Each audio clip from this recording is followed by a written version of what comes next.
Now that you know how to use search terms to find journal articles as well as filters, and you actually know how to access these journal articles, I just want to tell you about a couple more things that you can do with Multisearch to make your life a little bit easier. If you're just at the beginning stages of your research, you might want to save articles to read later rather than just go through them now. So Multisearch has a way you can organize yourself that way. So what I can do is I can click this little save button here, and what that'll do is that'll immediately put this article and any other ones I choose into my saved file here. Nice and easy. But you'll notice above it there's this projects button. So if you want to use Multisearch and save things quite often, sometimes it can be quite useful to create a project. So I've created a project myself, and if I wanted to add this one to a specific project, I could click Tools, Add to Project, and then I could save this one directly to my ACOT 100 project that I already created and add my article directly into there. And that way, if I use Multisearch a lot and I save things in there a lot, when I go to my saved file, I won't just necessarily be left with a huge list of things where I have to scroll through lots of stuff. Instead, I can just go to my Projects tab. I can see that I have ACOT 100, and you can set a due date here for when your assignment's due to help keep you organized if you'd like. I can click on that project, and I can see just the articles in here that are relevant to that particular project. But I'll look at my saved ones for now. So for my saved articles, I can do a couple different things. In particular, I can choose all of my articles and I can export them somewhere. So you might in the future use something called EndNote or some other sort of reference management software. So you can export them straight to that sort of thing.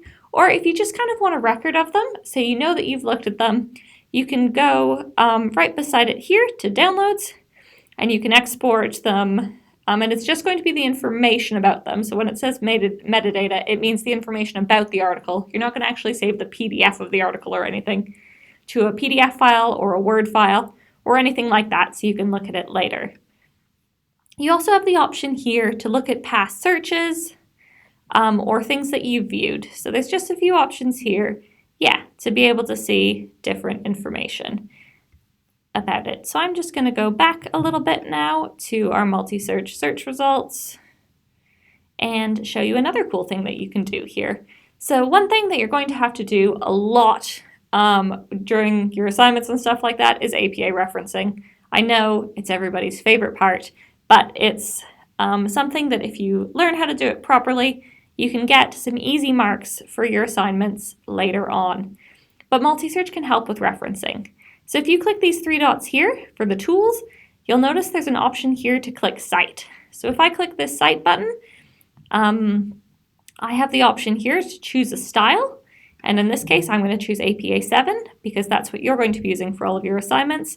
And Multisearch is going to give me its best guess at what an APA 7 citation looks like for this particular article. And having a look at it here, it actually looks pretty good. However, I can see immediately that it's not perfect.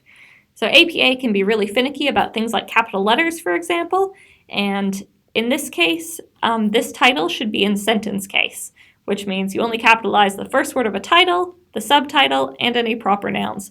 But this one is capitals everywhere, so this would technically be an incorrect reference. That being said, everything else about it is correct, and it's a really good kind of starting point for you.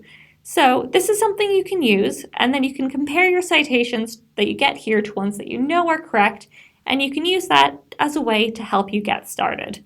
And then you can copy it to the clipboard with a button and then paste it into your assignment reference list once you fixed any mistakes. So that's kind of a basic rundown on how to use Multisearch and some of the features there. But the main thing is if you ever have any questions or if you're not sure what to do, please don't hesitate to get in touch with either myself or Catherine, the other education subject librarian.